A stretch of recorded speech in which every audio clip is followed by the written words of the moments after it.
Hey, Paul. Hey Fab, how you doing? You good yourself? Good. Great. Friday. We're with the music, and I forgot to put you back up on screen. It's Friday. It's sunny. I know. First time in like a week or something. It's amazing. Yes. Yeah. All right. Today, I wanted to talk about sales meetings. I know it's not always the most exciting topic, but at the same time, meetings are a reality of corporate life. Meetings are important, but for them to work, they need to be efficient. You have to be able to have good meetings, and just like many things in the business world, there's no real training on how to run a business, like how to run an efficient business meeting. But um, in my experience, I've seen kind of two types of sales teams: the sales teams where there's just no meetings. And it's not really clear what's going on, and you're just kind of hoping the CRM gets updated to kind of get an idea. And then there's the sales teams that have just a lot of meetings that are not really worthwhile. Just a lot of stuff. Like they just call in reps for anything. They like, oh, let's ask the reps. Let's ask the reps. Um, and I know you shared some information on LinkedIn a little while ago about how to run successful meetings. Yep. So I wanted to kind of dive maybe a little deeper on the topic. And so, yeah, I'm not sure. I mean, normally we talk about what should a sales leader do. Like, I guess what's the first things first? Like, what's the point of a sales meeting? And I know there's different types of sales meetings, but generally speaking, where you say why would we have a meeting in sales? Well, that's a so to quote Simon Sinek, what's the why of your sales meeting?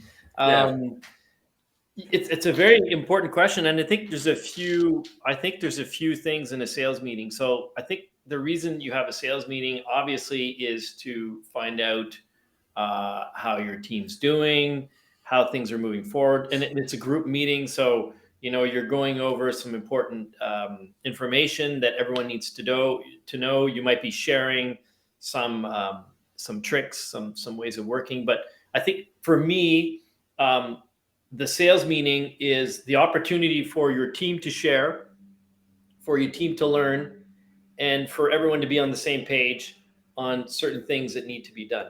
For you as a sales leader is to get a pulse of what's going on with your team as a whole and what they're, how you can get them to share.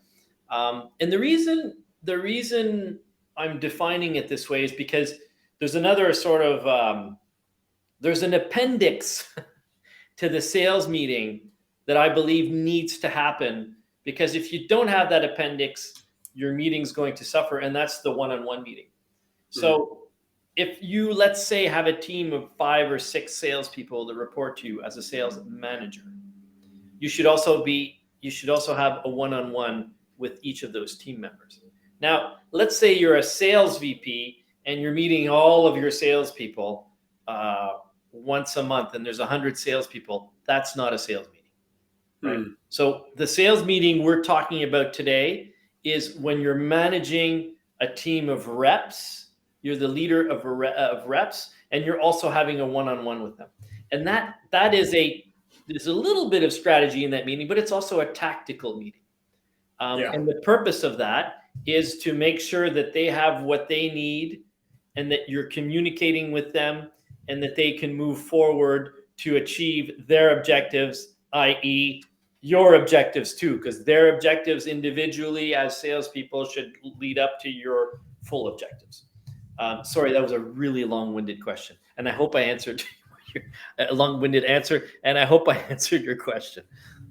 Yeah, I think there's some good stuff in there, and you're right. And I mean, obviously, we're talking about sales here, but and ops and all that stuff. But the reality, like everybody suffers from that. It's just sometimes people, treat people call a meeting because it's easier to have a meeting than to maybe send out an email or whatever. But I think yeah, a top reason why meetings don't go too well is because there's no why. Like why are we really having this meeting? But there's something that I don't know that that's what you meant, but one part that I got away from what you just said was that the meeting should really be there to help people execute their KPI or execute to achieve their KPIs. Yep. Yep. And in sales, that's closing more deals, right? So if you have a meeting about something like building a sales process, you know, the rep has to really understand that the purpose of that meeting is that this sales process is going to help that we're building now is going to help you close more deals. Like it Yes. has to be clear for the salesperson to Yeah. understand where Yeah. they're. I've seen that so many times, right? Like, oh, we'll just ask sales about some sort of insight that they might have, which is great. There's just no value for the salesperson, and Yeah. I think, I know I'm going maybe a little bit off on a tangent here, but I mean that should be a good mantra for anything related to what we're doing with sales. Is like, how is this, even boil it down to a CRM property? How is the CRM property helping the rep close more Oh, deals? Right? Like, it's so important, Fab. I've seen so many companies have sales meetings that are they've just become data collection for the leader and have no help in helping the people move forward. And they're even data collection for the leader to protect themselves from their own leaders. It's just it's nasty and well, not nasty. It's just useless and nasty. Not verbally nasty, but nasty in that it's just so damn useless. Um, yeah, yeah, no. So it's an important. I mean, it's a little tangent, but it's a super important tangent. And if the yeah, salespeople don't feel that it's useful to them, then it's not going to go anywhere. So your agenda needs to address things that are going to help your team move forward. yeah, yeah. And I think it. I mean, to me, if you have that down pat, I mean, I think that's like 90% of the battle, right? If you can clearly articulate why a sales process redesign meeting is going to be help the salespeople win more deals, then there's something problematic at the end. And I realize there's always politics involved, like company politics and all that involved. But I think that has. I mean, that to me is like almost the key. Like we could probably end the episode there. Is like, why are you having this meeting? And is this helping the salespeople close more? I have a really I have a really interesting tangent here. You're going to Nice. think this is crazy, but it's an anecdote. It's an example in the pseudo real world. I was watching a movie yesterday, the war movie where Brad Pitt plays a leading general that goes to Afghanistan and everything falls to bits. And at one point, he's having a conversation with the Afghani civilians, and he's saying to them, "Oh, we're just here to, it's a funny movie, but we're just here to help you get jobs so that you can feed your families and feel better." And then the translator says that to the Afghani civilians, and then one of the Afghani civilians leaders says, "We just want you to go home. Get out of here. Leave us Yeah. alone." So if your sales meeting to your salespeople feels like totally alien and means nothing to them, they're just going to say, "Oh, I just can't wait to get out of this meeting. I'm just going Yeah. to give my leader what he needs." And you need to make sure, and if you're a good leader, you're going to have an agenda that, of course, you might do a pipeline review once in a while, but you also want to bring them things that are going to help them achieve what they're trying to do. So, if we go over the points that I mentioned in that LinkedIn post, the first one is have a clear agenda. Yeah. And what are the goals and objectives set for the team? So what does that mean? Well, as a team leader, let's say, I'm hoping to close 10 deals a week, right? And the team is, so you've got 5 reps, so they have to close 2 deals a week. Well, then you're Yes. going to say to them, how is this moving forward? Now, it's not you didn't close your 2 deals. It's like, what's going on? Why are you having issues? Well, this, that. Okay, how can we help it move forward? And here I'm going to go again on a little tangent. But if your attitude as a leader is one of keeping the KPIs and the objectives of your teams based on things that they control, you're going to have a much more successful sales meeting. What do I mean by that? There's actions, your emails, your calls, and your methodology, how you say things and what you sell. Hmm. Those are the 2 things that you control as a salesperson. Right. Now, those are 2 of the 3 ingredients towards results. The Right. third ingredient is the market and your client. So if everything that you talk about with your client is results, results, results, and you're not talking about the external factors that they don't control, your reps are always going to use the excuse, "Oh, the economy's bad, the clients don't want to sign." But if you're saying, let's take that out of the equation because you don't control that. Let's just talk about your actions and your methodology, because those are Hmm. the 2 things you control. Well, then your sales meeting's practical because it's like, "Hey, John, I don't care if your client doesn't want to sign. Are you actually doing the right methodology to get them to sign? Because overall, yes, it's a tough economy. We know this year you won't sell 90% of your deals. You'll only sell 70% of your deals. But if you're doing everything you can, maybe we can crawl that up to 75 or 80%. So Mhm. make sure that your goals and objectives are based on things that your reps control. Sorry, that was long-winded too. That's point number one. Cool. Did you have any do you want to add anything to that? Because I Yeah, I think what the part that and I'm seeing this more and more now. I've been helping businesses, with HubSpot for it'll be 4 years now, basically. And obviously, I work with different teams. I don't work just with sales teams. I work with service teams and marketing teams as well. But um, what I'm still seeing so much of, and I don't know, I never clicked on it. I don't know why. I guess it's because now there is this volume and I'm seeing a trend, I guess, is like so many things are still not data driven, right? Like so many decisions, comments, opinions are not data driven, right? And so to me, when you're right, like when you're talking about things that they can control, you can measure sales activities. You can measure whether they're following their methodology by checking to see if they're gathering the right information. And and I would make sure that I bring that to the forefront, is try to make this as objective as possible. Like this is how many calls we made last year. Now we know the economy is bad. Last time the economy is bad, we had to do yeah, this X many yeah, calls. So this is going to be your new target, is X many calls. Now we yeah. know that and I get that, especially for younger companies or companies that didn't have a fully well set up CRM, are not going to have historical data, but you could still leverage the data that you have now and like, hey, we did 100 calls per rep per month last year, and the economy was good. This year the economy is harder. We're expecting somewhere between having to do 120 and 150 calls a month or something like that. You know what I Well, mean? Like, that's a really good point, because if you're looking at the data, it'll help you obviously directly in your actions, right? And so like you gave the example, like if last year I needed to do 10 calls, this year I need to do 12 calls per close. That's data driven, that's great. But it can also affect your methodology, because yeah, you might not have time sure, to do everything. So, well, what is it that we're going to tweak? Are we going maybe we'll aim for a different kind of market. Maybe we'll aim for a different kind of persona. Maybe we'll have a different approach. Maybe we'll get marketing more involved at the top end, at the front end, to do some kind of evaluation of the potential warm leads. Like so, I totally agree with you. We don't look at data enough, and if you can draw good information from your CRM on past successes, it's actually a great point. I wish I yeah. could go back in time and redo my LinkedIn post.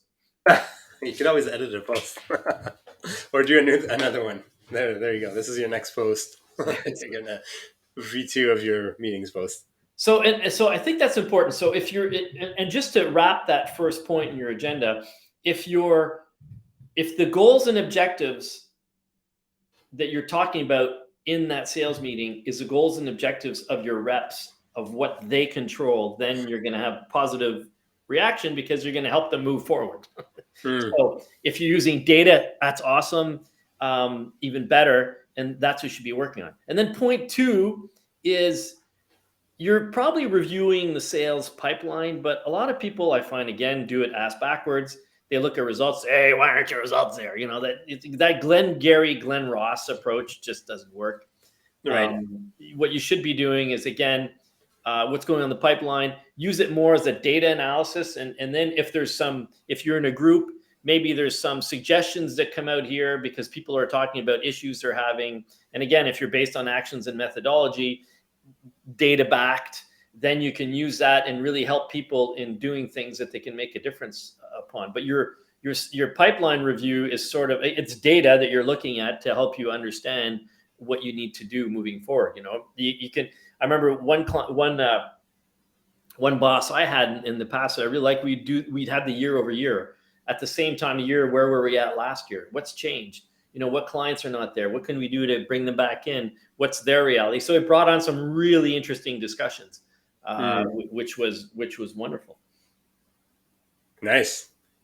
Yeah, I mean, I'm not as familiar with pipeline reviews, so I don't know how much I'll have, to contribute there. But yeah, I agree. I think, I mean, going back to my previous point, like if you can bring out data and have a real anchor that around facts as opposed to, hey, yeah, things are hard, let's work harder, like type of thing. Yeah, Like absolutely. Yeah, that just falls on deaf ears. And I think yeah, I don't know if this is super relevant at this point in the conversation, but I think you also need to be empathetic of people's concerns, right? Like yes. especially when the economy is a little more difficult and companies are still laying off and whatnot. Um I think there are challenges. You need to accept that your reps are concerned and they are, for all intent and purposes, scared that it is taking a lot longer to close deals, or that their pipelines are slimmer, or that their conversion rates are going down. So yeah, while it has to be data driven, you still have to be human. Yes. And not just Yeah. neglect, not just negate whatever they're saying. Like, yeah, but just work harder, I'll be fine. Well, I think Like, you said the thing that's the most important right at the top of the meeting, right at the top of the podcast, is that your meeting, you have to know the why of your meeting. And if yeah, the why of your meeting is just to gather information, you're not going to get very good adhesion to the your meeting format. If the why of your meeting is to help your people move forward, well, then that'll really drive a good meeting, that because your intentions will be in the right place. The next thing I think that's important is, I put in there, but share industry trends and best practices. Now, of course, with the internet, we all see this, but sometimes this brings on really interesting discussions. Don't neglect this in your meeting, because this is where you can add some really interesting knowledge that different people have gathered, and share it, and how you can use that knowledge to help you advance in either tough times or move forward in different times. And this might even affect your strategy eventually. So I think that's really important. And then share success stories. I mean, have people talk about things that are going well, motivating stories. Keep it positive. Negative doesn't work. Like if you're out there as a, we didn't do our numbers and you guys are, you suck and you're shit, and that stuff just doesn't work. It just demotivates people. So keep it positive. It doesn't mean you can't talk about things that are tough, but keep it positive. Always have good solutions to moving forward. So yeah, that's what I would say on that one. yeah. So what I'm seeing here, is that there's really three key pillars to a good sales meeting. Is one, understanding the why, and the why needs to be directly related to salespeople's KPIs. I think two, needs to be data driven, and three, you can't lose the human side, like saying empathetic, saying sharing success stories, having I think at the end of the day, there is an opportunity when we're in a group, to use emotions and empathy and all that to help further and to help them achieve their objectives. So that's kind Yeah. of what I'm seeing, the three big pillars in there. Is that would you say the same thing? Yeah, I think so. And there's a lot of different. Last thing I'd close on for me, those three pillars are great, obviously, but the last thing, the fourth pillar I'd close on is be real, be yourself. You don't have to run a sales meeting like your old manager used to do it, or you don't have to do it like another leader. Run it the way you see is going to help your people move forward. And it's okay to start small and have a few components, and then add components that make sense. Don't tell yourself, oh, I got to have 6 things on my agenda. Absolutely, because that's the way to do it. If you only have one thing on your agenda, say, okay, we're going to start with short sales meetings, and then add modular things that are going to help move that meeting forward and help your people do a better job. Mm, It's communication, it's sharing. Don't hog all, well, one thing I would add, don't hog all the talk time. Let your people talk, let them share, let them make yeah. sure that they have information, an information swap. Yeah. So that's maybe the only thing I'd add to that. Nice. Nice. Good. This is interesting. You know what? It's a short episode, but maybe that's the theme here. Yeah. No, this is actually interesting. I hope it I helps know people it's Friday because and you just want to go start the barbecue and have a beer, and I wish I still have a meeting after this, I but know, so do I. I think I'm projecting. maybe. No, this was good. I think like the top takeaways. I have a clear why. Don't just data gather. I like I like that. The point of a meeting is not just to get information from salespeople. Like your Yeah. CRM should be able to do that, right? Yeah. And your methodology and your processes should be allow you to gather the information. I really like that part. I think a lot of people have meetings to collect data, right? They'll have like a weekly pipeline review, but it's really there to get the reps to update the CRM, right? Like Yeah. that's not a good use of time, because what happens with those is that all the other reps are just like staring at the ceiling while that one rep is updating their meetings and their data, their deals, and then move on to the second and all that. Not data gathering. I think that's a big one too. Yes. Don't data gather during a meeting. That's a very good point. All right, Paul. This was short and sweet, kind of. Still 20 minutes, but thank you so much, and we'll talk next week. Thanks, Fab. Thanks, everyone. Thanks for listening. All right, See take you next care. week. Bye bye.